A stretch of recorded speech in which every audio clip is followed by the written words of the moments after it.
আবদার নয়, দাবি নয়, কার কোথায় জেতার চান্স বেশি সেই হিসেবেই ভাগাভাগি হোক বিহারের আসন।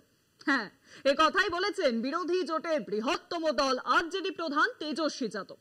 বিহার ভোটে ইতিমধ্যেই নীতিশ কুমারের উপর চাপ তৈরি করছে মহাগঠবন্ধন। মহাগঠবন্ধনের নেতা তেজস্বী চান পুরনো ট্র্যাডিশন ভুলে গিয়ে একমাত্র কার কোথায় শক্তি বেশি তার ভিত্তিতেই প্রার্থী বাছাই করা হোক।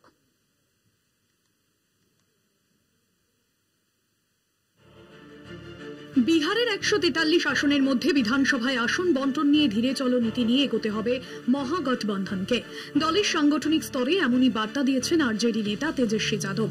RJD, Congress, CPIML, liberation, CPM, Vikassheel Insaan party বা ভিআইপি এই 6 পার্টি নিয়ে বিহারে বিরোধী জোট মহাগঠবন্ধন। এছাড়া পশুপতি কুমার পারসা নেতৃত্বাধীন আরএলএসপি ভোটের আগেই মহাগঠবন্ধনে যোগ দিতে পারে। তেজস্বী চান যত সম্ভব বিরোধী দলগুলিকে এক ছাতার তলা এনে ভোট বিভাজন কমাতে।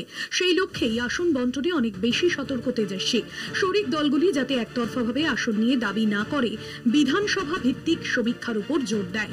ইতিমধ্যেই কংগ্রেসের তরফে আসন বন্টন নিয়ে আলোচনা শুরুর তৎপরতা দেখানো হয়েছে। সূত্রের মতে জয়ের সম্ভাবনা খতিয়ে দেখে আলোচনার ভিত্তিতে মহাগঠবন্ধনের শরিকদের মধ্যে আসন বন্টন হোক।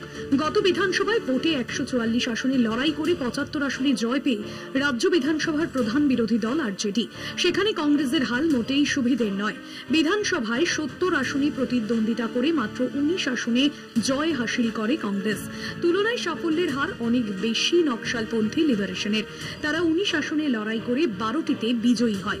তেজস্বীর মতে এককভাবে দলের প্রার্থীর সংখ্যা বাড়ানোর দিকে নজর না দিয়ে সব শরিকদের জয়ের সম্ভাবনা দিয়ে বিধানসভা ভিত্তিক সমীক্ষার ভিত্তিতে মহাগঠবন্ধনের বৈঠকে আলোচনার মধ্যে দিয়ে সর্বসম্মত সিদ্ধান্ত নেওয়া উচিত।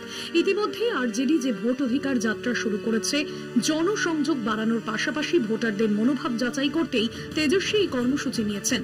কলকাতা টিভি।